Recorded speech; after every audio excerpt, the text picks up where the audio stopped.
So what is your favorite part of Mass? Do you have one? Is there a particular moment that stands out to you that you find yourself looking forward to, even in a small way, during the Mass? I have one. My favorite is at that moment where the priest holds up the consecrated bread and wine that have become the body and blood of Christ, and then says, "Behold the Lamb of God.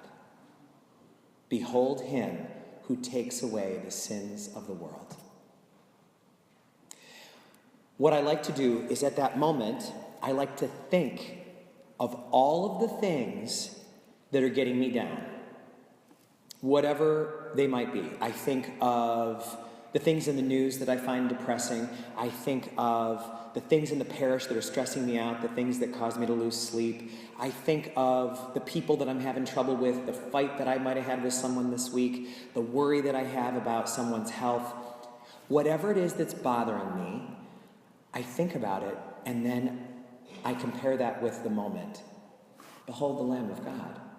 And suddenly, whatever the problem was, whatever the struggle was, I think, how can I be afraid of that? This is the Lamb of God who takes away the sins of the world. And that comes directly from the gospel today. John the Baptist says, "Everybody take a look at this. He's the reason I was born. My whole life is about showing him." I've never even met him, but I know that that is the Lamb of God. Whatever your struggles are, whatever you've been waiting for, whatever you need to be rescued from, here's the answer.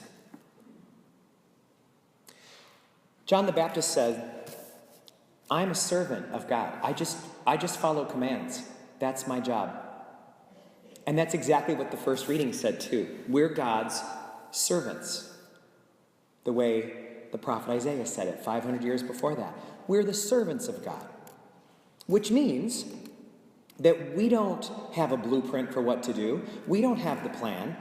We just follow commands. You may feel when you hear the word servant that it's kind of insulting, that it's kind of lowly. And maybe it would be if we were a servant for another human being. That wouldn't be very uplifting.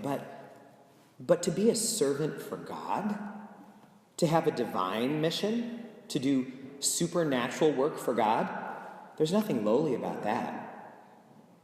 In fact, that's one of the titles for the Pope. Have you ever heard the Pope called the servant of the servants of God? That's one of the titles for what a Pope is. So we are meant to serve, but we're meant to serve God. The struggle with that is that sometimes God's commands to us are going to conflict with the commands that come from other places. I recently heard a story about a Japanese diplomat who was assigned to work in Russia in the 1930s. Now, there could be no two cultures more different probably than Japan and Russia, but he loved Russia. He loved it so much that he converted to Christianity there. He joined the Russian Orthodox Church, which is a very close relative of the Catholic Church. And he loved the 10 years he spent there. After a while, the Japanese government moved him to a new post in Lithuania. And that's when the trouble began, because that's when the Nazis were coming to power.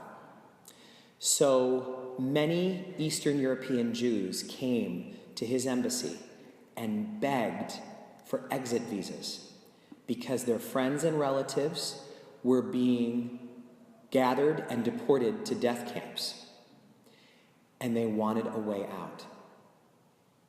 So he couldn't legally give them a visa without permission from the government, but he knew that he had to do it.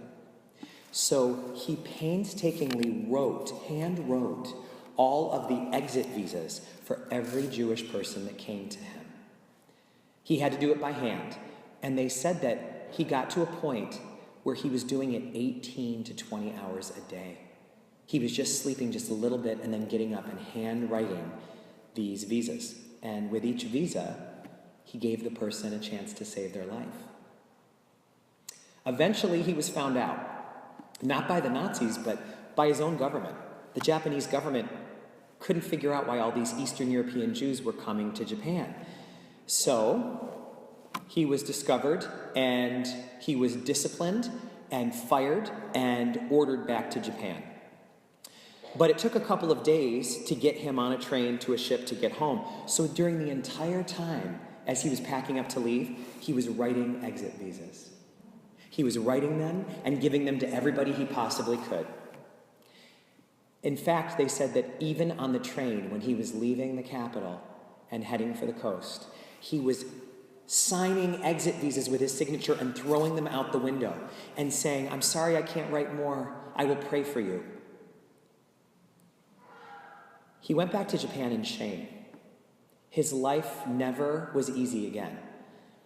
He was considered a criminal, dishonored. He was fired from his post and was forced to do menial jobs the rest of his life. But he saved 10,000 Jews. In 1968, the government of Israel invited him to come for a special honor. He was being enrolled into the designation for non-Jewish people called righteous among the nations. He was enrolled as one of the righteous among the nations. When he was given that honor, he gave a short speech, and he said, "I disobeyed the laws of my government, but if I didn't do it, I would have disobeyed the command of God." Can you imagine a better title than righteous among the nations? That's exactly what we heard in the first reading. I have made you a light to the nations.